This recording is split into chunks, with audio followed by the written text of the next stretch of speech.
చాలా మంది కూడా పాస్టర్సే కొట్టుకొని చనిపోయిన రోజులు చాలా ఉన్నాయి. ఇతను ఎక్కువగా పాస్టర్ పైన ఉద్యమం చేస్తున్నాడు కాబట్టి ఈ కూటమి ప్రభుత్వము ఇన్వాల్వ్మెంట్ ఇండైరెక్ట్ గా ఆడియో బయటకు వచ్చి వాడు టార్గెట్ లో ఉన్నాడని చెప్పి రాధా మనోహర్ దాస్ లూజుకు వదిలేసి బండి భగీరథ ప్లేస్ లో రాధా మనోహర్ దాస్ ఉండేది. ఈరోజు ఫోక్సో కేసు ఖచ్చితంగా పడేది ఎవరి మీద? రాధా మనోహర్ దాస్ మీద. అట్లాంటి నీచుడితో ఈరోజు స్వామీజీ దండాలు పెట్టుకొని రఘురామకృష్ణపై కలవటము చాలా బాధాకరమైన విషయము. 100% జరుగుతున్న విషయం ఇది గ్రౌండ్. కరుణాకర్ సుబ్రహ్మణ్యం ఒక ఎదవ, ఈ కోడి రక్తం అదంతా డ్రామా ఆడిండిన ప్రవీణ్ పడల్ లాగా ఒక పేరు మొత్తం ఒక ఫేమస్ కావడం ప్లాన్ చేసి అంటే క్రైస్తవులు మాట్లాడితే 7 రోజులు రిమాండ్ చేసి నువ్వు అరెస్ట్ చేస్తావు, నీ మతానికి సంబంధించిన వాడు మాట్లాడతామో నువ్వు అరెస్ట్ చేయవా? కొడుకు చేసిన తప్పుకి ఆయన నేను హిందువుననా హిందువుల మీద దాడి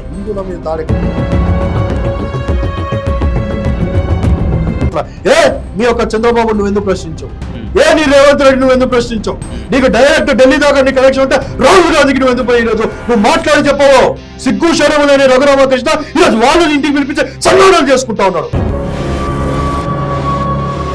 అన్నదానాలు చేస్తారా, వస్త్రదానాలు చేస్తారా, డబ్బు దానాలు చేస్తారా, భూదానాలు చేస్తారా, రక్తదానాలు చేస్తారా? వాళ్ళు ఎందుకని మీకు గొప్ప?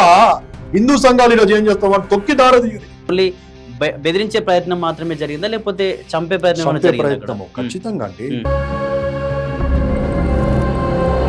చెప్తున్న ఖబర్దార్ యొక్క ఛానల్ రేపు తెలంగాణలో రేవంత్ రెడ్డి ఎట్లా సీఎం అయితే నేను చూస్తాను. నమస్తే, welcome to plus TV Telangana. Pastor Abhinay Darshan ఇన్ని రోజులుగా యాత్ర చేస్తూ వెళ్తా ఉన్నాడు. పెద్ద ఎత్తున ఆంధ్రప్రదేశ్లోని అన్ని నియోజకవర్గ స్థాయిలో కావచ్చు, గ్రామీణ స్థాయిలో దళిత క్రైస్తవులందరినీ ఏకం చేసేటువంటి పరిస్థితుల్లో చాలా దానికి సంబంధించిన పరిసర ప్రాంతాల్లో తిరుగుతున్నాడు. వాళ్ళందరినీ ఏకం చేసే ప్రయత్నం చేస్తూ ఉన్నాడు. అతనికి చాలా రోజుల నుంచి చెప్తా ఉన్నాడు, సోషల్ మీడియాలో చెప్తా ఉన్నాడు, నాకు బెదిరింపు కాల్స్ వస్తూ ఉన్నాయి, పలానా వ్యక్తి అంటే రాజకీయ నాయకులు అనుచరులకు ఫోన్ చేసి బెదిరిస్తున్నారని చెప్పి రకరకాలుగా మొన్నటి నుంచి వీడియోస్ కూడా బయటపడతా ఉన్న పరిస్థితి. ఈరోజు నిన్న ఒక అటవీ ప్రాంతంలో దాదాపు 6 బీర్ బాటిల్స్ కత్తులతో సహా దాడి చేసిన పరిస్థితి. ఎక్కడ పడితే అక్కడ పొడిచారు. ఇప్పటికైతే హాస్పిటల్లో చికిత్స పొంది. అసలు ఎవరు దాడి చేశారు, ఏం జరిగింది దానికి సంబంధించి పూర్తి వివరాలు మాట్లాడదాం. మనతో పాటు WCC world Christian council president Peter గారు మనతో ఉన్నారు. మాట్లాడి మరిన్ని విషయాలు తెలుసుకుందాం. అన్న నమస్తే. నమస్తే అన్న, ఏంది ఈ ప్రవీణ్ పగడాల ఇష్యూలో ఎక్కువగా మాట్లాడిన వ్యక్తుల్లో పీటర్ గారు, అభినవ్ దర్శన్ గారు, అజయ్ బాబు గారు. ఎందుకంటే ఆ పాస్టర్ ఇష్యూ గురించి మాట్లాడని చెప్పి టార్గెట్ చేశారా? అసలు ఏం జరుగుతుంది మరి ఇక్కడ? అంటే ఇప్పుడు ఆ విషయానికి దీనికి మనకి లింక్ పెట్టుకోవడానికి ఏం లేదు, అది అయిపోయింది ఆల్రెడీ, ఆ సబ్జెక్ట్ క్లోజ్ అయింది. కానీ అభినయ్ దర్శన్ గారిది మనం చూస్తూ ఉంటే ఇప్పుడు ఆయన ఒక పార్టీ పెట్టి భరోసా పార్టీ అని చెప్పి దాని మీద ఆయన పాదయాత్ర చేసుకుంటూ వెళ్ళిపోతా ఉన్నాడు. ప్రతి నియోజకవర్గాన్ని ఆయన క్రాస్ చేసుకుంటూ వెళ్తున్నప్పుడు ఇప్పుడు పాడేరు అనే నియోజకవర్గం వచ్చినప్పుడు అక్కడ చూస్తుంటే వైసీపీ ఎమ్మెల్యే ఒక ఆయన కనబడతా ఉన్నాడు. ఆ ఎమ్మెల్యే తరపున మనుషులు ఎవరో ఫోన్ చేసి ఈయన బెదిరించినట్టుగా మా పాడేరులో నీకేం పని, నువ్వు ఉండదు ఇక్కడ చెల్లిపో అని చెప్పి ఆడియో మొత్తం ఆల్రెడీ వైరల్ అయింది. ఒకటి. రెండోది, ఇప్పుడు దాడి చేసినప్పుడు ఎవరైతే దుండగులు వచ్చి దాడి చేస్తారో, దాడి చేసినప్పుడు అంటే వాళ్ళ మనుషులు అన్న మాట ఏంటంటే అక్కడ వచ్చి నువ్వు మత ప్రచారం చేయడానికి వస్తా ఉన్నావు, మతాన్ని మారుస్తా ఉన్నావు అని చెప్పి వారు అంటూ దాడి చేస్తున్నాడు కనపడతారు. సో ఇప్పుడు అభినయ్ దర్శన్ గారిది ఇందాక నేను బిగ్ టీవీలో కూడా వారి ఇంటర్వ్యూ చూసినప్పుడు వారు ఏమన్నారంటే ఇది మతానికి సంబంధించింది అయితే కాదండి, ఇది ఖచ్చితంగా రాజకీయ కుట్రగానే నేను భావిస్తా ఉన్నాను, రాజకీయంగానే జరిగిందని చెప్పి అంటాడు. సరే, ఏమి జరిగినా ఆయన ఒక మైనారిటీ, ఆయన ఒక క్రిస్టియన్, ఆయన పాస్టర్ కాబట్టి మా క్రైస్తవుడి మీద అది రాజకీయంగా అయినా లేకుంటే మత ప్రకారంగా అయినా దాడి చేశారు కాబట్టి అది మతానికి సంబంధించిన దాడిగానే నా ఒక అభిప్రాయం నేను భావిస్తాను. రెండవది, ఇప్పుడు చూస్తూ ఉంటే రాజకీయ కుట్రనో రాజకీయ దాడి అని మనం ఆలోచన చేసుకున్నప్పుడు ఈయన ఎవరిని ప్రశ్నిస్తూ ఉన్నాడు అనేది మనం అబ్జర్వ్ చేయగలిగితే ఈయన ప్రశ్నిస్తుంది ఎవరినండి? ప్రజెంట్ గవర్నమెంట్ అయినా టీడీపీని, బీజేపీని, ఉమ్మడి కూటమిగా ఉన్న జనసేన ప్రశ్నిస్తున్నారు. వైసీపీ వారిని అయితే ప్రశ్నించడం లేదు. జగన్ గారు అయితే ప్రభుత్వం లేదు. జగన్ గారికి ఏమైనా అవసరం ఉందా? ఎందుకంటే కొంతమంది జగన్ గారు చేపించారు, ఎందుకంటే YCP MLA Paderu, YCP MLA Jagan గారే చేపించారు, లేకుంటే ఆ వైసీపీ వారు చేపించారు, ఎమ్మెల్యే గారు చేపించారు, ఎమ్మెల్యే గారిని ప్రశ్నిస్తూ ఉన్నాడు కాబట్టి సిట్టింగ్ ఎమ్మెల్యే అయినాయి కాబట్టి. ఎందుకంటే ఈయన కొద్దిగా కాల్స్లో ఏం చేశారంటే ఎంఆర్ఓకి ఎవరికో ఫోన్ చేసి డైరెక్ట్ గా లైవ్ లో మాట్లాడిన కొన్ని వీడియోస్ కూడా బయటకు వచ్చాయి. ఎంఆర్ఓకి నువ్వు రోడ్లు వేయలేదు, మీరు అట్లా ఇట్లా మాట్లాడే కనబడతారు. సో ఆబ్వియస్లీ ఇప్పుడు అది ఎమ్మెల్యేకి చెడ్డ పేరు వస్తున్నట్టుగా, ఎమ్మెల్యే ఆ రకంగా పోతున్నట్టుగా ఆ కోణంలో చూసినా కూడా జగన్ రెడ్డి లేకుంటే ఎమ్మెల్యే వైసీపీ వాళ్ళు చేపించారు అనేది ఒక వర్షన్గా మనం ఆలోచన చేసుకోవచ్చు. కానీ వాళ్ళకి చేపించవలసిన అవసరం లేదంట నేను. ఎందుకు? ప్రభుత్వం ఒకవేళ జగన్ రెడ్డి గారు వైసీపీ ఒక ప్రభుత్వం ఉంటే వాళ్ళు ఫండ్స్ ఇస్తారు కాబట్టి ఆ నియోజకవర్గం అభివృద్ధి కోసం వారు వాడుకుంటారు. ఇప్పుడు వారు అధికారంలో లేనప్పుడు ఈయన జోబులకి ఎలా అయితే పెట్టుకోడు కదా, అభివృద్ధి ఎట్లా చేస్తాడు? సింపుల్ లాజిక్ మనం ఆలోచన చేస్తే వైసీపీకి జగన్ రెడ్డి గారికి సంబంధించింది అయితే మనకు కాదు. ఎందుకంటే పాస్టర్ ఆల్రెడీ పబ్లిక్ ఫిగర్ గా పేరు ఉన్న ఒక క్రిస్టియన్ లీడర్ గా ఆయన మీద వైసీపీ వారు దాడి చేస్తే ఖచ్చితంగా జగన్ గారి నుంచి ఆయన ఇంటర్నల్ గా క్రిస్టియన్ కాబట్టి వారు ఎదుర్కోవాల్సిందే సమస్య. సో ఆ కోణంలో చూస్తే కూడా అది వైసీపీకి ఏమాత్రం సంబంధించింది కాదు. దాడి కాడికి వచ్చినప్పుడు ఎవరు చేసేంత అవసరం ఉంది అభినయ్ దర్శన్ మీద? అభినయ్ దర్శన్ ఎవరిని ప్రశ్నిస్తా ఉన్నాడు? ఎమ్మెల్యేని ప్రశ్నించినా ఆయన చేతిలో ఏం లేదు, కానీ ఇండైరెక్ట్ గా ఎవరికి పడతా ఉంది ఇది అని అంటే టీడీపీ ప్రభుత్వము, కూటమి ప్రభుత్వము వారి మీదకి ఇది వస్తున్నట్టుగా. ఎందుకంటే వాళ్ళు ఫండ్స్ రిలీజ్ చేయలేదు లేదా వారు చేయలేకపోతున్నారు అనేది క్లియర్ గా కనబడుతుంది. ఎట్టి పరిస్థితుల్లో ఇది కూటమి ప్రభుత్వము ఇన్వాల్వ్మెంట్ ఇండైరెక్ట్ గా ఉన్నట్టుగా. రెండోది మత ప్రకారంగా మనం ఆలోచన చేస్తే వాళ్ళకి అవసరం ఉంది, కానీ అపోజిషన్ లో ఉన్న వైసీపీకి మాత్రం అవసరం లేదుగా. ఎందుకు? అక్కడ బీజేపీ ప్రభుత్వం నడుస్తాను. జనసేన ఆమె సంతాని అపాలజిస్టిక్ అని చెప్పి నోర్లు కొట్టుకున్న సంతానైన మన పవన్ కళ్యాణ్ ఆయన కనబడతా ఉన్నాడు. ఇప్పుడు వీరే దాడి చేసినట్టుగా మనకి ఒక సూచనగా మనం అనుకోవచ్చు. ఎందుకనంటే డిప్యూటీ స్పీకర్ అయిన రఘురామకృష్ణ గారిని మనం చూస్తా ఉంటే సుమారుగా 110 చర్చిలను ఆకువీళ్ళని తొలగించినట్టుగా కనబడతాం. అది పోరంబోకు స్థలం అని చెప్పి నువ్వు రీజన్ చెప్పొచ్చు, లేకుంటే కల్లివల్లి స్థలం అని చెప్పి నువ్వు అనొచ్చు, లేదా నువ్వు గవర్నమెంట్ స్థలం అని చెప్పి అనొచ్చు. ఏ రీజన్ పెట్టినా నువ్వు 110 చర్చిలు కూలగొట్టి దాని తర్వాత అక్కడ రక్కాసు క్రియేట్ చేసి ఒక పెంటగా ఈరోజు టీడీపీ కూటమి ప్రభుత్వానికి సంబంధించిన RRR గారు కనబడుతుంది. ఒకటి. రెండోది, టీడీపీ గవర్నమెంట్ కూటమి ప్రభుత్వానికి లింక్స్ ఉన్నాయని చెప్పి అనడానికి రీసెంట్ గా ఈ రఘురామకృష్ణ గారిని ఒక పేడ తినే పంది పోయి కలిసినట్టుగా మనం చూస్తా ఉన్నాం. చిప్పు దొబ్బిన రాధా మనోహర్ దాస్ పోయి కలిశాడు. నేను తప్పుగా మాట్లాడితే నన్ను క్షమించాలి. ఎందుకని అంటా ఉన్నాను అంటే, మన హిందూ సోదరి అయిన మన ధర్మానికి సంబంధించిన హిందూ సోదరి అయిన ఒక స్త్రీతో ఆయన ఆడియో కాల్ అందరూ విన్నారు. నీకు అంత ధర్మాన్ పక్షాన నీకు అంతగానం ఉంటే నువ్వు ఈ రకమైన మాటలు మాట్లాడతావా? ఆయనకి ఈరోజు డిచ్కీ బాబా అని చెప్పి పేరు ఎందుకు వచ్చిందని అంటే అందరికీ తెలుసు, 100 మందితో పిల్లల్ని గందాం 100 పిల్లల్ని గందాం అని చెప్పి ఆయన మాట్లాడిన ఆడియో. అంటే వానిలో కామం కనబడుతోంది, వానిలో భేద అభిప్రాయాలు లేవు, ఏజ్ డిఫరెన్స్ ఎక్కడ కనబడట్లేదు. లేడీ అయితే చాలు, స్త్రీ అయితే చాలు. ఈ రోజు నేను ఏమంటానంటే, ఒకవేళ రాధా మనోహర్ దాస్ లూజ్గా వదిలేసి ఉంటే బండి భగీరథ ప్లేస్ లో రాధా మనోహర్ దాస్ ఉండేటాడు. ఆడియో బయటకు వచ్చి వాడు టార్గెట్ లో ఉన్నాడని చెప్పి నాకు తెలిసి ఇంకెంతమంది ఉన్నారో బాధితులు మనకు తెలియదు, ఖచ్చితంగా బయటకు వస్తుంది. ఈరోజు ఫోక్సో కేసు ఖచ్చితంగా పడేది ఎవరి మీద? రాధా మనోహర్ దాస్ మీద. అట్లాంటి నీచుడితో ఈరోజు స్వామీజీ అని చెప్పి దండాలు పెట్టుకొని రఘురామకృష్ణపై కలవటము చాలా బాధాకరమైన విషయము. ఒకటి. రెండోది, కరుణాకర్ సుగుణ ఒక ఎదవ, ఈ ఎదవతో పోయి కూడా కలిసి మాట్లాడినట్టుగా మనం చూస్తాం. వీళ్ళిద్దరు కూడా ఎప్పుడు పొద్దున్న లేస్తే క్రైస్తవం మీద నిప్పులు కాకుతూ క్రైస్తవం మీద దాడులు చేసే వ్యక్తిగా కనబడతాను. ఇలాంటి వ్యక్తులతో నువ్వు లింకులు పెట్టుకొని బహిరంగంగా వచ్చి వారితో కలిసి చర్చల మీద దాడి చేసినప్పుడు 100కి 100% నువ్వు ఆకువీడి ఎమ్మెల్యేమో కానీ నువ్వు మొత్తం తెలంగాణ అసెంబ్లీకి మొత్తం నువ్వు ఆంధ్రప్రదేశ్ అసెంబ్లీకి మొత్తం నువ్వు డిప్యూటీ స్పీకర్. ఆంధ్రప్రదేశ్ మొత్తాన్ని నువ్వు శాసించేంత శక్తి కలిగిన వ్యక్తివి. సో కాబట్టి రఘురామకృష్ణ యొక్క హస్తమేమైనా ఉందా అనేది కూడా దీనిలో అనుమానం కనబడుతుంది. అంటే ఇక మరొక అంశం ఏమి వినిపిస్తున్నాం అంటే, కావాలనే అంటే ఇక్కడ పాస్టర్లు ఇంటర్వ్యూలో వాళ్ళ తిట్టుకుంటారు కాబట్టి పాస్టర్సే ఇటువంటి వాళ్ళు చాలా మంది కూడా పాస్టర్సే కొట్టుకొని చనిపోయిన రోజులు చాలా ఉన్నాయి. వాళ్ళే ఏదో చేసుకుంటున్నట్టున్నారు. వీళ్ళు ఇతను ఎక్కువగా పాస్టర్ పైన ఉద్యమం చేస్తున్నాడు కాబట్టి వాళ్ళే కోపంతో చేయించుంటారు. ఎవరన్నారు మీకు? పాస్టర్లు కొట్టుకొని చచ్చారని చెప్పి ఎక్కడ ఉంది? ఒక్క ఇన్సిడెంట్ చూపెట్టండి నాకు. తిట్టుకున్నారేమో, సిద్ధాంత ప్రకారంగా వారు మాట్లాడుకున్నారేమో, కానీ కొట్టుకున్నంత వరకు అయితే ఎక్కడ పోలే. ఎక్కడో కొన్ని చర్చెస్ లో అవి కూడా కొన్ని వీడియోస్ ఉన్నాయి కాబట్టి నేను మాట్లాడుతున్నా. అవి ఏ బేస్ మీద రా అంటే సిఎస్ఐ చర్చిలో బాప్టిస్ట్ చర్చిలు ఇవి ఏంటంటే వీళ్ళు లోపల ఒక ఆర్గనైజేషన్, ఒక సొసైటీ, దానికి ప్రెసిడెంట్, ట్రెజరర్లు, ఆ ఆస్తుల గొడవలు, వేల కోట్ల ఆస్తులు సిఎస్ఐకి లూతనానికి ఉంటాయి కాబట్టి దానిలో ప్రెసిడెంట్ వాడు మింగేస్తున్నాడు అని చెప్పి అమ్మేసుకుంటున్నాడని, బిల్డర్లకు ఇచ్చాడని, వచ్చిన కానుకలు వీడి మీ పాస్టర్ కి సంబంధం లేదు అందులో కూడా. ఎందుకంటే ఆ పెద్ద పెద్ద సంస్థలో పాస్టర్, బిషప్, ఫాదర్ అన్న వ్యక్తి ఈజ్ అన్ ఎంప్లాయ్. ఇది ప్రజలు గమనించాలి. Is unemployed. ఎందుకంటే 20,000 30,000 శాలరీకి వాళ్ళు పనిచేస్తారు, వారికి సపరేట్ గా ఇల్లు ఇస్తారు, పిల్లలకి ఏది ఎడ్యుకేషన్, ఈ యొక్క సొసైటీ వచ్చే కానుకల నుంచి సపోర్ట్ చేస్తారు. అక్కడ కొట్టుకునే వ్యక్తులు ఎవర్రా అంటే అందులో మళ్ళీ 2 గ్రూపులు ఉంటాయి. వీడు ప్రెసిడెంట్ నిలబడతాడు, వీడు ఓడిపోయినోడు కూడా ప్రెసిడెంట్ ఉంటాడు, వీడు తినేసాడు. సేమ్ రాజకీయం లాగానే వాళ్ళు ఒకరి మీద ఒకరు వాళ్ళు కొట్టుకున్నట్టు. కానీ పాస్టర్స్ ఎక్కడ కొట్టుకున్నట్టుగా, పాస్టర్స్ ఎక్కడ తిట్టుకున్నట్టుగా కూడా ఎక్కడ కూడా లేదు. పాస్టర్స్ ఎక్కడ చంపుకున్నట్టు కూడా లేదు. సో ఈయనంతటా ఈయన డ్రామా క్రియేట్ చేసుకుని, లేకుంటే ఈయనే చేశాడు, పాస్టర్స్ వచ్చి కొట్టారు అనేది అది అవాస్తవము, అంత సీన్ కూడా లేదు. ఈయన అంత చేసుకునేది ఉంటే ఇందాక బిగ్ టీవీలో మనం ఇంటర్వ్యూ చూస్తుంటే ఆయన కాళ్ళకి ఆ లోతులోకి దిగింది బీసీస్ అని చెప్పారు, 2 కుట్లు పట్టి. అంత లోతుల్లోకి గాయపరుచుకున్నంత డ్రామా ఉంటుందా? అదంతా అసలు మనిషి రక్తం కాదు, కోడి రక్తం. అదంతా డ్రామా ఆడిండిన ప్రవీణ్ పడల్ లాగా ఒక పేరు మొత్తం ఒక ఫేమస్ కావడం ప్లాన్ చేసిరు. రాజు అనేటువంటి పాస్టర్ పోయి చూశాడు అక్కడ, ఈయనేమన్నా పోయి చూశారు అక్కడ, లేదా వీడేమన్నా కోసి ఆ కోడి రక్తం తీసుకొని పిండాడు అక్కడ. నీకు ఆయనకి పర్సనల్ గా ఉంటే పర్సనల్ గా చూసుకోవాలి. ఇది క్రైస్తవ్యము. ఒక క్రైస్తవం తరపున మాట్లాడే ఒక నాయకుడి మీద దాడి జరిగినప్పుడు అది ఖచ్చితంగా దాడి కిందనే కౌంట్ చేసుకోవాలి. ఆయనకి ఏం అవసరం వస్తుంది ఆయన చేసుకుంటే?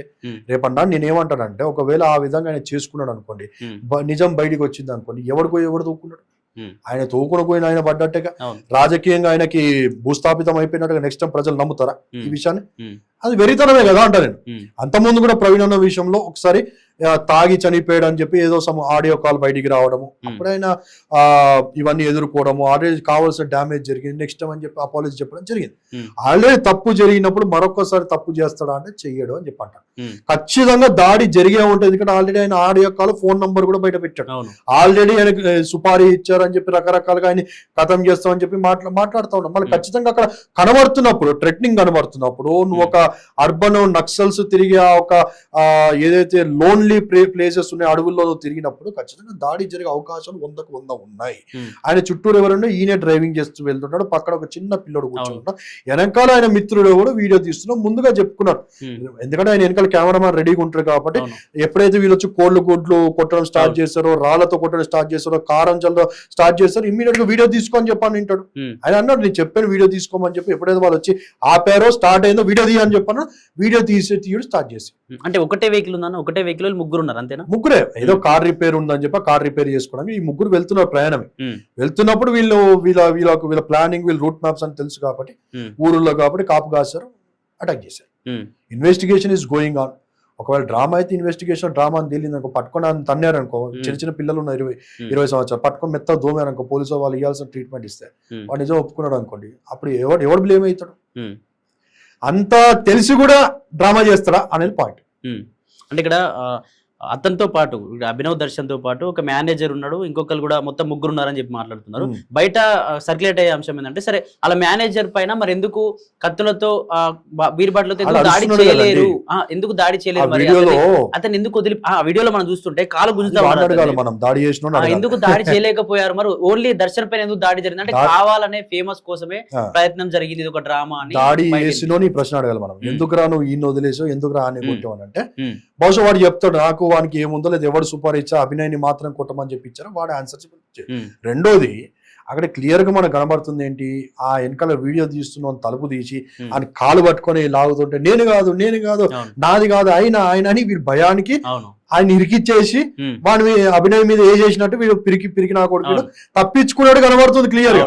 మళ్ళీ అక్కడ డ్రామా ఎట్లా కనబడుతుంది, నేను కాదు ఒక ఆయన అని చెప్పి అన్నాడు వీడు ధైర్యం జరపక పిరుకోడు కాబట్టి నాలాంటోడు ఉంటే 2 మెడకాయలు ఇట్లా బట్టి ఇట్లా అనేసేటోండి, నాలాంటోడు దగ్గరకు వచ్చి ఉంటే కాలు చేతులు 2 ఇట్లా బట్టి ఇట్లా ఇరగొట్టేటోండి, దెబ్బకి జీవితంలో ఇంకొంచెం జోలికి పోకుండా ఉండే. సో నాలాంటోడు కాదు కాబట్టి, ఆ వ్యక్తి భయస్తుడు కాబట్టి, నేను కాదుగా కొడుతుంటే కూడా వీధి దగ్గరకు కూడా వెళ్ళినంత ధైర్య సాహసాలు చేయకుండా పాస్టర్ గారు అమ్మో అయ్యగారు అని చెప్పి అరుస్తున్నట్టుగా మనకి క్లియర్ కనబడుతుంది. మరి ఇక్కడ డ్రామా ఎక్కడ కనబడుతుంది? ఇక్కడ ప్రవీణ్ పగడాల గారు చనిపోయిన తర్వాత అది యాక్సిడెంటే, తాగి బాగా మందు ఎక్కువైపోయి తాగి యాక్సిడెంట్లో చనిపోయింది అని చెప్పి ప్రభుత్వం అన్ని రకరకాల సీసీ ఫుటేజ్లు బయటపెట్టిన తర్వాత కూడా మీరు దాన్ని ఎవరు నమ్మలేదు. పాస్టర్లందరూ అజయ్ బాబు కావచ్చు, మీరు కావచ్చు, ఎవరు నమ్మలేదు. హత్యనే కావాలనే డ్రామా ఆడించారు. అసలు ఆ బైక్ పైన ఉన్న వ్యక్తి కూడా పాస్టర్ ప్రవీణ్ పగడాల కాదు అని చెప్పేసి మీరు మాట్లాడారు. ఇప్పుడు అభినయ్ దర్శన్ మీద కూడా అదే ప్రభుత్వం కుట్ర చేసి ఆయనే డ్రామా చేస్తున్నాడని చెప్పి అదే కోణంలో ప్రభుత్వం కూడా మాట్లాడుతుంది. ఎవరెవరైతే ప్రభుత్వాన్ని క్వశ్చన్ చేసిరో అది హత్యనే అని చెప్పేసి ఎవరైతే పాస్టర్లు మాట్లాడిరో వాళ్ళపైన నిజంగా టార్గెట్ కొనసాగుతోంది అని చెప్పేసి బయట బాగా అదొక 100% జరుగుతున్న విషయం ఇది గ్రౌండ్. మొన్న కూడా నేను చీరాల మీటింగ్ కి వెళ్ళినప్పుడు అజయ్ బాబు గారు మీటింగ్ పెడితే అజయ్ బాబు వస్తే అరెస్ట్ చేస్తాం, అజయ్ బాబు వస్తే మేము మీటింగ్ రాని అని మీటింగ్ కండక్ట్ చేసే వ్యక్తులను ప్రలోభ పెట్టి వాళ్ళని భయపెట్టి రకరకాలుగా చాలా మీటింగ్స్ అజయ్ బాబు కూడా క్యాన్సిల్ చేసినట్టుగా, అభినయ్ దర్శన్ కూడా క్యాన్సిల్ చేసినట్టుగా, నాది తెలంగాణలో నేను ఇక్కడ హరార కలాపంలో పెడితే ఇక్కడ ఉన్న present sitting chief minister of Telangana mister Revanth Reddy గారు నాకు కూడా పర్మిషన్ ఇవ్వకుండా నన్ను కూడా చాలా ఇబ్బంది పెట్టి నా మీటింగ్ కూడా ఇక్కడ స్పాయిల్ చేసి రకరకాలుగా జరుగుతూ ఉన్నాయి. ఇది 100% కరెక్ట్. అంటే మతపరమైన స్వేచ్ఛ హరిస్తున్నారు. మతము కోసం ఎవరైతే గలమెత్తి మాట్లాడుతూ ఉన్నారో వాళ్ళు గొంతులు నొక్కుతున్నట్టుగా, వాళ్ళని టైట్ చేస్తున్నట్టుగా, వాళ్ళని భయాందోళనకు గురి చేస్తున్నట్టుగా, వాళ్ళని భయపెడుతున్నట్టుగా ఈరోజు నేను అడుగుతా ఉన్నానండి. అజయ్ బాబు గారు ఏమి మాట్లాడాడని చెప్పి నువ్వు తీసుకొని లోపడేసావు. సరే నీ సెంటిమెంట్స్ ని హర్ట్ చేశాడు కదా, నిన్ను ఏదో ఇబ్బంది పెట్టాడు కదా, ఏదో మాట్లాడాడు కదా, నువ్వు తీసుకుపోయి అరెస్ట్ చేసావు, 7 days రిమైండ్ చేసావు, బాగుంది. మళ్ళీ రాధా మనోహర్ దాస్ అనే వ్యక్తి సుమారుగా 4 సంవత్సరాల నుంచి అదే పనిగా నోటికి వచ్చినట్టు మాట్లాడుతూ ఉన్నాడు కదా.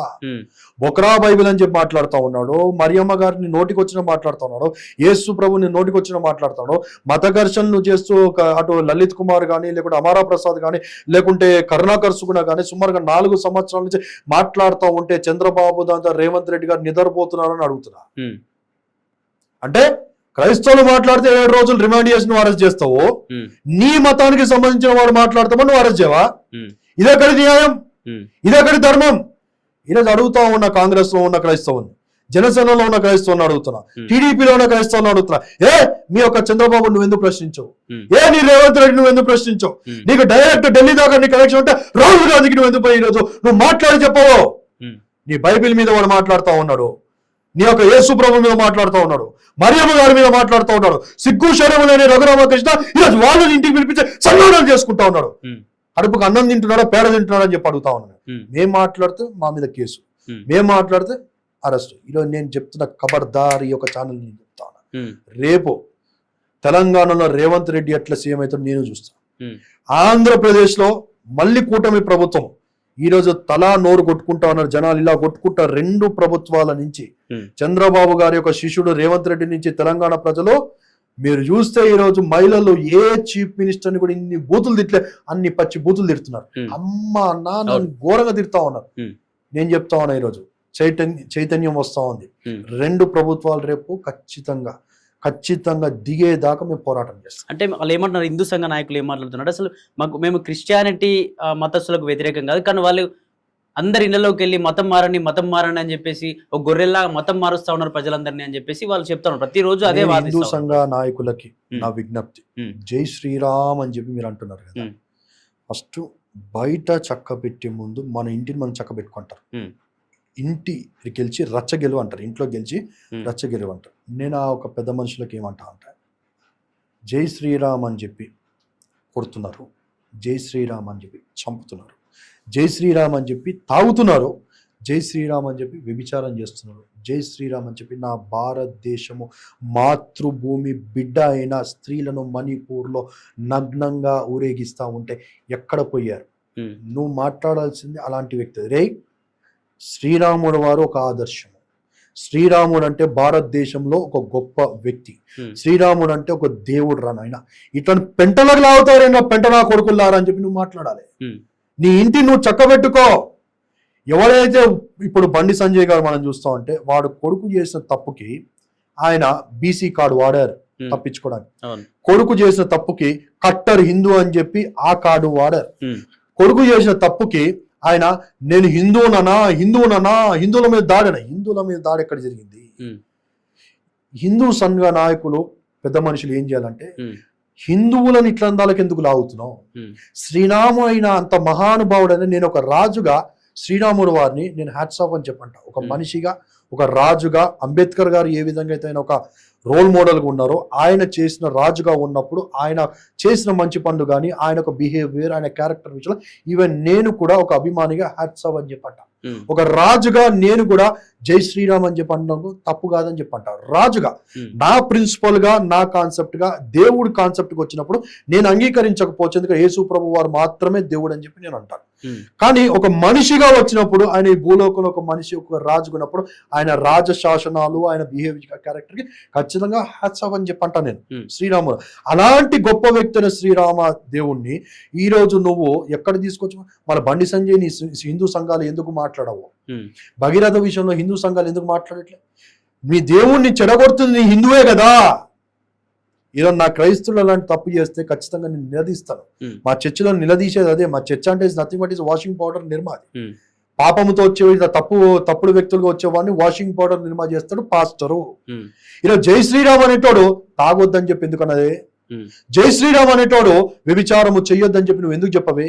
జై శ్రీరామ్ అనే వ్యక్తి ఈరోజు దొంగతనము చేయొద్దు, అబద్ధాలు ఆడొద్దు, న్యాయము, నిజాయితీ, యథార్థత అని చెప్పి నువ్వు ఎందుకు మాట్లాడవే?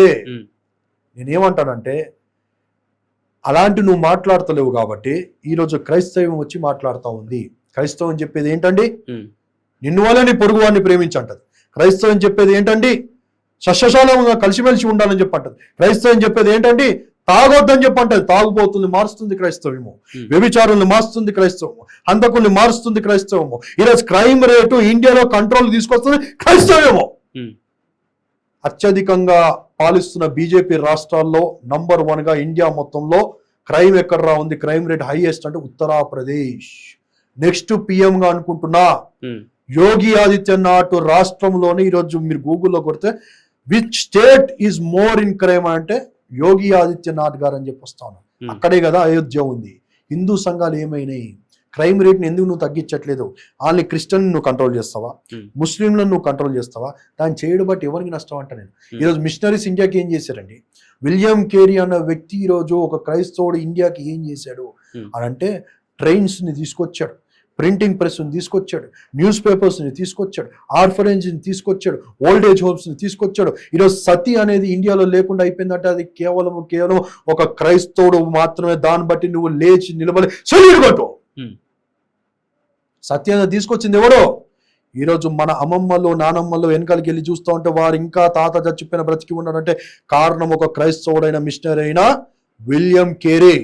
రెండోది, ఈరోజు స్త్రీలైన వారు డ్యూటీ చేసుకుంటున్నారు, స్త్రీలైన వారు ఈరోజు చదువుకుంటున్నారు, స్త్రీలైన వారు ఓపెన్గా ఈరోజు కో ఎడ్యుకేషన్లో ఉన్నారంటే కారణము స్త్రీలైన వారు ఇంటికి, స్త్రీలైన వారు వంటకి ఆ పరిమితమే అని చెప్పి మనం ఏదైతే డిజైన్ చేసుకున్న కాన్సెప్ట్ని ఈరోజు బద్దలు కొట్టింది William Carey is a Christian missionary. క్రైస్తవం ఏం చేసిందండి? మేలు చేసింది. క్రైస్తవం ఏం చేసిందండి? మార్చింది. క్రైస్తవం ఏం చేసిందండి?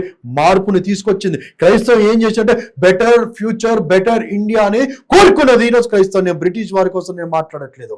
మిషనరీస్ క్రైస్తవులు హాస్పిటల్ కట్టించారు, స్కూళ్ళు కట్టించారు, కాలేజీలు కట్టించారు. ఈరోజు రకరకాలుగా చారిటీ విషయంలో క్రైస్తవం చేసింది చాలా అద్భుతము.